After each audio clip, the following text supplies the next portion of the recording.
नमस्कार, बहुत स्वागत है आपका स्वदेश न्यूज में। मैं हूं आपके साथ अंशु शर्मा। आप देख रहे हैं दक्षिण पर दरार। जी हां, पाकिस्तान ने सार्क समिट को लेकर भारत पर बाधा डालने का आरोप लगाया।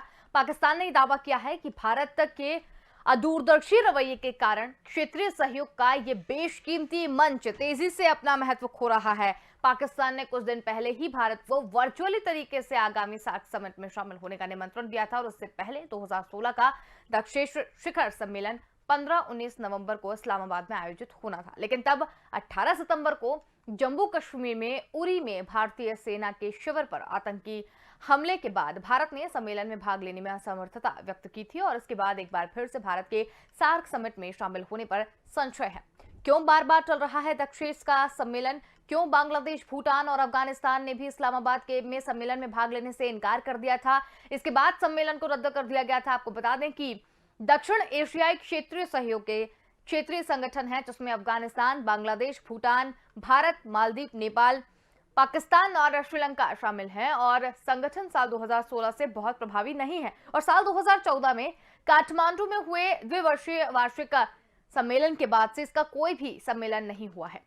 तो आज हम इसी पर बात करेंगे कि दक्षिण पर किस तरीके से दरार है और 2004 के बाद से दक्षिण शिखर सम्मेलन का क्यों आयोजन नहीं हुआ है, क्या कारण रहे हैं, इसी पर हम बातचीत करेंगे। मेहमान हमारे साथ जुड़ने शुरू हो गए, जिसमें अभिषेक खरे जी विदेश मामलों के जानकार हमारे साथ जुड़े हैं और राजेश भारती जी शिक्षाविद हमारे साथ जुड़े हैं। आप दोनों का ही बहुत स्वागत है। अभिषेक सर, सबसे पहले आप इसे जानना चाहेंगे कि आरोप लगाया है पाकिस्तान ने कि बाधा डाल रहा है भारत दक्षिण सम्मेलन पर, कहीं ना कहीं दरार जो है वो देखने को मिल रही है। आपके दृष्टिकोण से आप इसे कैसे देखते हैं? देखिए अंशुल, ये आरोप बिल्कुल सही है। मतलब एक लाइन में मैं कहता हूँ ये आरोप बिल्कुल सही है। और क्यों सही है अब उसकी बात कर। देखिए, शुरू में जो सार्क का उद्देश्य था, 1985 में सार्क को स्थापित किया गया था ढाका घोषणा के अंतर्गत, और उसके साथ साथ इसका जो उद्देश्य था सार्क का वो था क्षेत्रीय, जो हमारा क्षेत्र है दक्षिण एशिया का, इसमें सहयोग करना और आपसी व्यापार को बढ़ावा देना, संस्कृति को बढ़ावा देना, ये सब बेसिकली इसका ऑब्जेक्ट था। लेकिन हुआ क्या कि 1985 के बाद से ही पाकिस्तान ने इस मंच का इस्तेमाल किया कश्मीर मुद्दे को उठाने में। तो इससे क्या हुआ, धीरे धीरे ये जो मंच था, इतना इंपॉर्टेंट मंच था दक्षिण एशिया के देशों के लिए, ये धीरे धीरे, जबकि इसके उद्देश्यों में राजनीति नहीं है, ये प्रमुख रूप से व्यापारिक और सांस्कृतिक संगठन, तो इसके उद्देश्य में राजनीति नहीं है, लेकिन पाकिस्तान लगातार राजनीति इस पे करी। तो धीरे धीरे क्या हुआ कि एक लंबे समय तक भारत का इंटरेस्ट, भारत इस मंच पे यही होता था कि जब भी मीटिंग हो रही है पाकिस्तान ने कश्मीर का मुद्दा उठा दिया, तो फिर भारत अपना बचाव कर रहा है। फिर उसके बाद जो उद्देश्य होता था वो उद्देश्य व्यापार और इन सब से हटके वो राजनीति पाया जाता था। तो साल दर साल जब यही चलता रहा तो फिर कहीं ना कहीं भारत को लगने लगा कि यहाँ पाकिस्तान आगे बढ़ने आसानी से नहीं देगा, इस मंच को ना मंच को बढ़ने देगा, बल्कि मंच का इस्तेमाल वो इस तरह से दुरुपयोग करता रहेगा। तो इस चीज को देखते हुए धीरे धीरे भारत का इंटरेस्ट इस बहुत ही इंपॉर्टेंट संगठन से कम होने लगा। और फिर एक समय स्थिति ऐसी आई कि भारत ने अपने आप को इस संगठन में इन्वॉल्व करने की जगह दूसरे जो इंपॉर्टेंट संगठन थे, जैसे G7 है या G20 है, उसमें अपने आप को इन्वॉल्व किया। इससे फायदा क्या हुआ? सबसे बड़ी इससे बेनिफिट ये मिला कि अब ना सिर्फ भारत विश्व के बहुत सारे इंपॉर्टेंट जो संगठन है, जो आर्थिक संगठन है, उनका सदस्य है, वहां उसकी महत्वपूर्ण भूमिका है, बल्कि भारत ज्यादा बेनिफिट ले रहा है। यहाँ पर फंस के उसे बेनिफिट नहीं मिल रहा था। तो जो पहला आपका क्वेश्चन है कि भारत इंटरेस्ट नहीं ले रहा है, तो बिल्कुल सही। अब दूसरी बात, दूसरी परेशानी क्या हुई थी इस संगठन के साथ कि यहाँ पर क्या है, बहुत सारे गुटबाजी भी शुरू हो गई थी। गुटबाजी ऐसे शुरू हो गई कि कुछ लोग भारतीय, जो भारत है उसके गुट के मेंबर हो गए, कुछ पाकिस्तान गुट के मेंबर हो गए। तो इस तरह से भी इस संगठन को जो स्मूथ रूप से चलना था, आर्थिक और सांस्कृतिक प्रगति करना था, जबकि इसके उद्देश्य आप देखेंगे, इसका चार्टर देखेंगे आप, तो बहुत शानदार चार्टर है, बहुत शानदार उद्देश्य है। लेकिन इसके बाद भी पाकिस्तान की जो इसको मतलब राजनीति का मंच बनाने का प्रयास, उसके कारण इसके उद्देश्य को पूर्णतः खात्मा हो गया और भारत का इंटरेस्ट खत्म हो गया। तो ये बात तो बिल्कुल सही है, मैं इसको एक्सेप्ट कर रहा हूँ और बड़े क्लियर शब्दों में आपको बोल रहा हूँ कि भारत का इंटरेस्ट अब इस मंच में नहीं है। क्योंकि अब भारत का इंटरेस्ट इस मंच में नहीं है, तो धीरे धीरे क्या हो रहा है कि ये मंच भी अपनी जो प्रासंगिकता है उसे खोता जा रहा है। और और आने वाले समय मुझे लगता है निश्चित तौर पर अब इस मंच को बहुत ज्यादा बेनिफिट इस मंच से भारत को मिलना भी नहीं है, तो बेहतर है भारत अब अपने नए कुछ जो नए संगठनों के साथ, आर्थिक संगठनों के साथ भारत जोड़ता जा रहा है, उन पर फोकस करेगा तो भारत का व्यापार भी बढ़ेगा, भारत को विश्व में प्रतिष्ठा भी प्राप्त होगी और लाभ भी। बिल्कुल। राजेश भारती जी, आपका क्या कहना है? पाकिस्तान ने सार्क समिट को लेकर भारत पर बाधा डालने का कहीं ना कहीं आरोप लगाया है, आप कैसे देखते हैं इसे? देखिए, ये तो अभिषेक जी ने बोला कि भारत में निश्चित रूप से भारत ने ही बाधा डाला हुआ है, लेकिन मैं अभिषेक जी के इस बात से सहमत नहीं हूँ कि भारत को दूसरे आर्थिक मंचों की तरफ जो अपने कदम बढ़ाने चाहिए। देखिए कि दुनिया में कोई भी देश अपने पड़ोस के देशों के साथ संबंध, आर्थिक और सांस्कृतिक संबंधों को मजबूत किए बिना आगे नहीं बढ़ सकता। उस पर से भारत की स्थिति ऐसी है कि पाकिस्तान और बांग्लादेश तो भारत का हिस्सा रहा है सिर्फ आज से कुछ दशक पहले तक। ये वर्ल्ड का 3% एरिया सार्क के देश, जो दक्षिण एशियाई क्षेत्रीय सहयोग संगठन, जिसमें 8 मेंबर हैं, 9 ऑब्जर्वर कंट्री, ये वर्ल्ड का 3% पॉपुलेशन, 21% पॉपुलेशन, 3% एरिया और अप्रॉक्स 4.3 ट्रिलियन की इकोनॉमी शेयर करती है। इनमें 2.89 ट्रिलियन की इकोनॉमी अकेले भारत की। तो सार्क में भारत की जो मजबूत उपस्थिति है, उसमें भारत के सहयोग के बिना, सक्रिय भागीदारी के बिना सार्क आगे नहीं बढ़ सकता। सार्क एक महत्वपूर्ण संगठन है, क्योंकि एक बात हमको समझना होगा कि पाकिस्तान, बांग्लादेश, नेपाल, भूटान, श्रीलंका, मालदीव, ये जो भारत के समीपवर्ती देश है, जिन 8 देशों का ये संगठन है, उनको इग्नोर करके हम एशियान में, G20 में या दूसरे संगठन में, कॉमनवेल्थ में हम जितने भी संबंध बेहतर करें, लेकिन क्या भारत को पाकिस्तान, बांग्लादेश, भूटान के साथ संबंध की जरूरत नहीं है? क्या इनके साथ व्यापार नहीं करना है हमें? आज हर देश छोटा से छोटा बाजार ढूंढ रहा है, और सार्क का उद्देश्य भी हम जानते हैं। सार्क एशियान के प्रभाव में बनाया गया था। एशियान का उद्देश्य क्या था कि वो एशियान के देश आपस में जो फ्री ट्रेड इकोनॉमिक जोन चला रहे हैं, क्योंकि यदि पाकिस्तान, बांग्लादेश, भूटान, इन सब देशों आपस में यदि हम आपसी व्यापार में जो सीमा शुल्क लगते हैं, जो कस्टम ड्यूटी लगते हैं, या उसमें जो अन्य बाधाएं होती है देशों के बीच व्यापार में, वो यदि विड्रॉ हो जाए तो भारत के लिए कितना बड़ा बाजार है अपने आसपास में ही। दूसरा कि भारत को ये, इनमें से कई देश कच्चे माल का, रॉ मटेरियल का भी सोर्स हो सकते हैं, वहां से हम रॉ मटेरियल ले सकते हैं। तो मैं शेख जी की एकदम इस बात से सहमत हूँ कि हमें दूसरे अन्य संगठनों की तरफ आगे बढ़ना चाहिए। सार्क का रिलेवेंस हर समय रहेगा, सार्क को रिलेवेंट बनाना चाहिए। यदि हम सार्क को रिलेवेंट नहीं बनाते हैं तो ये मैं अपने सत्ता को या अपने सिस्टम का दोष मानूंगा। ये राजनीति का एक गलत ट्रेंड होगा। हमें सार्क को पुनर्जीवित करना चाहिए। पाकिस्तान के को इग्नोर करके, उसमें 8 कंट्री मेंबर है, केवल पाकिस्तान के साथ जो हमारा तनाव है, उसके कारण सार्क का समिट ना हो। हम पाकिस्तान को उसमें कमजोर करें और सार्क का रिलेवेंस मजबूत बनाए। मैं इस दिशा में सोचता हूँ।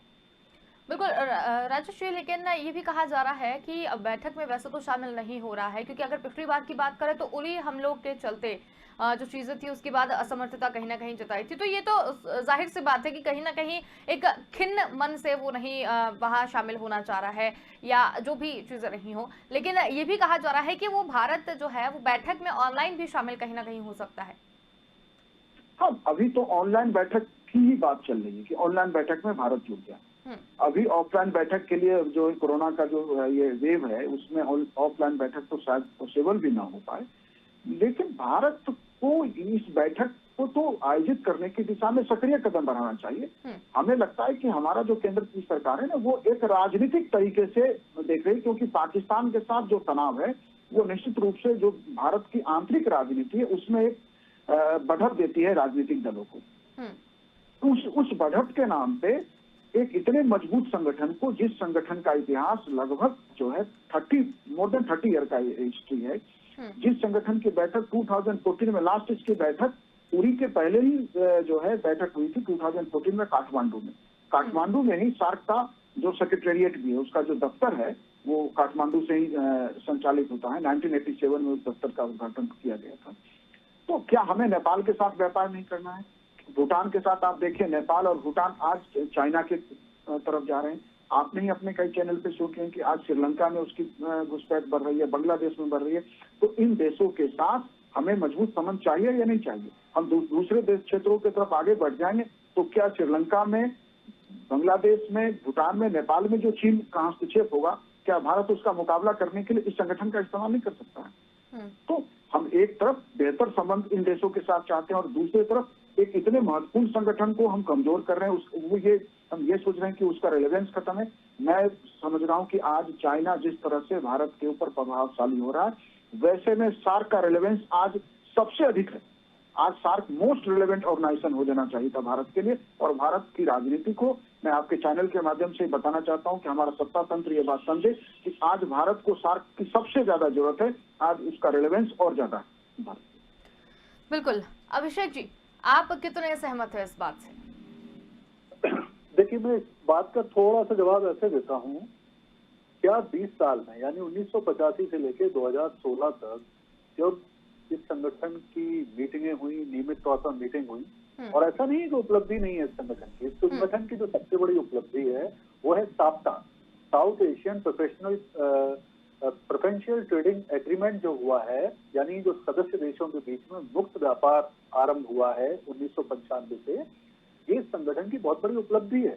इसके बाद मैं आपको और बताऊं इस संगठन की उपलब्धि अगर, तो सार्क कृषि केंद्र खुला ढाका बांग्लादेश में, इसके बाद सार्क तपेदिक सेंटर खुला काठमांडू में, सार्क डॉक्यूमेंट सेंटर खुला है भारत में, सार्क मौसम विज्ञान केंद्र खुला है, सार्क ऊर्जा केंद्र, संस्कृति केंद्र, सूचना केंद्र, यानी देयर आर सो मैनी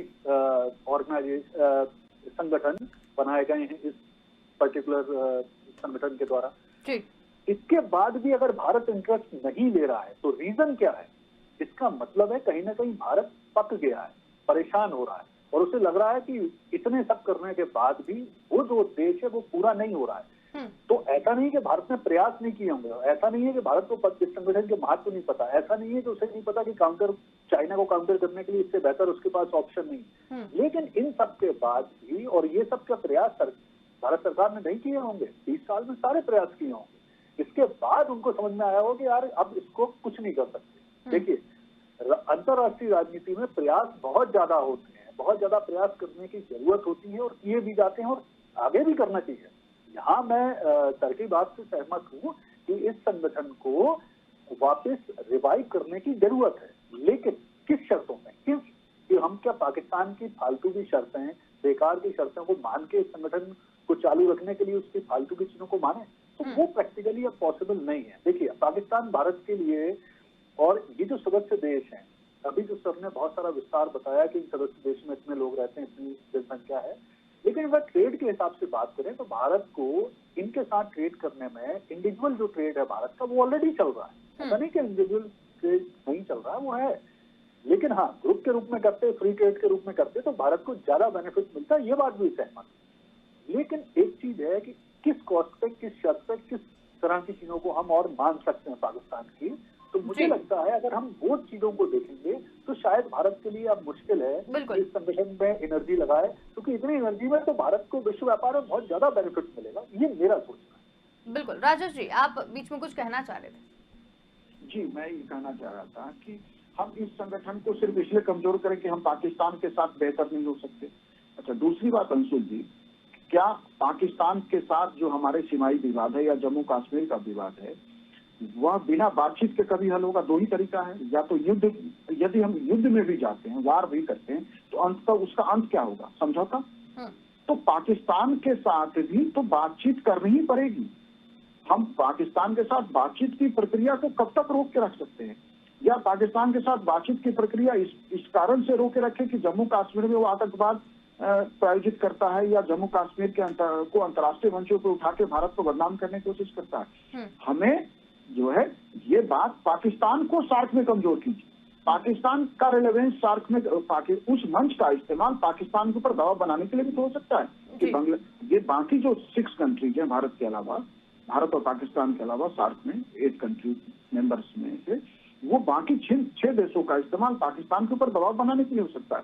जब हम अंतर्राष्ट्रीय बिरादरी में मदद मांगने जाते हैं, मलेशिया के ऊपर दबाव बनाते हैं, टर्की के ऊपर दबाव बनाते हैं पाकिस्तान को लेके, तो क्या इस मंच का इस्तेमाल भी तो इस कारण से हो सकता है? ये मोस्ट रिलेवेंट ऑर्गेनाइजेशन है, और भारत की स्वतंत्र को ये बात अच्छे से समझना पड़ेगा। अगर हम इसको कमजोर कर देते हैं तो एक ऐतिहासिक भूल होगा भारत के लिए। बिल्कुल। अभिषेक जी, एक बड़ा सवाल एक और निकल के आया है। पाकिस्तान की अगर बात की जाए तो पाकिस्तान ने कहीं ना कहीं दावा किया है कि भारत के दूरदर्शी रवैये के कारण क्षेत्रीय सहयोग का ये बेशकीमती मंच तेजी से अपना महत्व खो रहा है। तो क्या किस तरीके से इसे देखें, क्या अंदाजा लगाया जाए पाकिस्तान के इस दावे का? क्योंकि इसी जो ये लाइन है ना, अदूरदर्शी, बिल्कुल। तो इसी लाइन को उल्टा करें, ये भी तो हो सकता है कि भारत का ये दूरदर्शी कदम हो कि एक ऐसे संगठन में एनर्जी लगाने से कहीं बेहतर है कि हम दूसरे व्यापारिक जो संगठन है बहुत तेजी से आगे बढ़ रहे हैं, उसमें भारत की भागीदारी, विश्व व्यापार में भारत की भागीदारी बढ़ाएं। देखिए, यहाँ ये पार्ट भी सही है कि ये संगठन ऐसा नहीं है कि हम इसे बिल्कुल छोड़ दें, लेकिन तरीका क्या है, क्यों, मेहनत तो की गई होगी, लेकिन रिजल्ट जब नहीं मिले होंगे तभी जाके आदमी डिसाइड करता है, देश ने डिसाइड किया होगा कि अब इसमें एनर्जी लगाना बेकार है, अब हम आगे बढ़ें, यहाँ से मूव ऑन करें। तो वही स्थिति आ गई कि कोशिश की गई है यहाँ पर, और इसमें संभावना भी है। लेकिन अब मुझे लगता है भारत ने दो दिशा में काम करना शुरू किया है। एक तो अंतर्राष्ट्रीय और दूसरे प्रमुख अंतर्राष्ट्रीय संगठन है, उनको देख रहा है, उनके साथ अपनी भागीदारी बढ़ाने का प्रयास हो रहा है। और दूसरा मुझे लग रहा है कि जो विदेश नीति के अंतर्गत विभिन्न इस पर्टिकुलर संगठन में शामिल जो देश हैं, पाकिस्तान को छोड़कर, उनके साथ मुझे लग रहा है व्यापार को तेजी से भारत बढ़ा रहा है, और ये दिख भी रहा है। भारत तो बांग्लादेश व्यापार बहुत ज्यादा बढ़ गया है, मालदीव व्यापार बढ़ रहा है, नेपाल से खैर व्यापार है ये अच्छा। तो मुझे लग रहा है ये दो दिशाओं में काम हो रहा है। तो जो इस संगठन के रूप में हमें बेनिफिट मिलना थे शायद वो नहीं मिल रहे हैं, लेकिन जो दूसरी तरह से बेनिफिट लेने के प्रयास हो रहे हैं, क्योंकि जो मुझे लगता है विदेश नीति या विजनरी होने की बात है, दूरदर्शी होने की बात है, तो मुझे लगता है भारत की विदेश नीति और भारत के लीडर पाकिस्तान के लीडर और विदेश नीति से कहीं ज्यादा विजनरी हैं, कहीं ज्यादा दूरदर्शी हैं और कहीं बेहतर सोचते हैं, जिसका ये परिणाम है कि आज लोकतंत्र के रूप में विश्व का सबसे बड़ा लोकतंत्र भारत है और पाकिस्तान एक असफल देश के रूप में शामिल है। आज उन्हें इस चीज से संगठन की याद क्यों आई, ये संगठन की याद आज से 4-5 साल पहले क्यों नहीं उनको आ गई? इसका मतलब है कि कहीं ना कहीं परेशानी है। आज आर्थिक रूप से पाकिस्तान कमजोर, दिवालिया हो चुका है, तब उसे इस संगठन की याद आ गई। लेकिन अगेन वही होगा कि जैसे इस संगठन की मीटिंगें शुरू होंगी, वो उसका इस्तेमाल फिर वो राजनीति के लिए करेगा, तो घुमा फिरा के बात फिर वहीं आ जाएगी। भारत ने बातचीत क्यों बंद करके रखी है पाकिस्तान के साथ? क्योंकि क्या पाकिस्तान के साथ बातचीत नहीं करी? क्या लाहौर बस यात्रा नहीं हुई थी?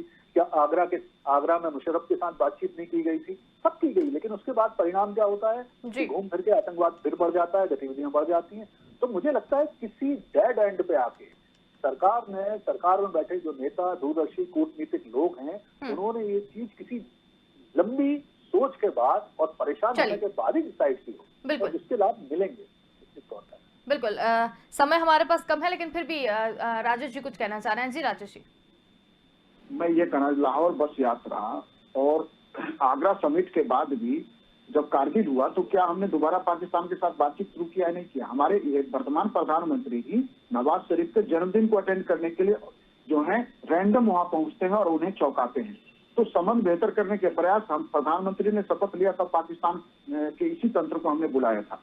तो ये बात तो अभिषेक जी की खारिज हो जाती इसी बातचीत से कि हमने कारगिल के बाद भी बातचीत किया है, आगे भी करनी पड़ेगी। बातचीत के बाद परेशान होकर ही बंद की हमने बात। नहीं, आगे भी करनी पड़ेगी। इस तरह से अंतर्राष्ट्रीय कूटनीति नहीं चलेगी। चलिए, ठीक है, आपकी बहुत धन्यवाद, आप हमारे साथ जुड़े और ऐसे पूरी चर्चा में शामिल हुए। तो हम बात कर रहे थे दक्षेश पर दरार की, जहां पर पाकिस्तान ने सार्क समिट को लेकर भारत पर बाधा डालने का आरोप लगाया है और पाकिस्तान ने यह दावा किया है कि भारत के दूरदर्शी रवैये के कारण क्षेत्रीय सहयोग का ये बेशकीमती मंच अपना महत्व खोता जा रहा है। पाकिस्तान ने कुछ दिन पहले ही भारत को वर्चुअल तरीके से आगामी सार्क समिट में शामिल होने का निमंत्रण दिया था। अब ये तो फिलहाल आने वाला वक्त ही बताएगा कि भारत का रुख इस समिट को लेकर क्या कुछ हो सकता है। फिलहाल के लिए इतना ही। देखते रहिए स्वदेश न्यूज, क्योंकि सबसे पहले देश।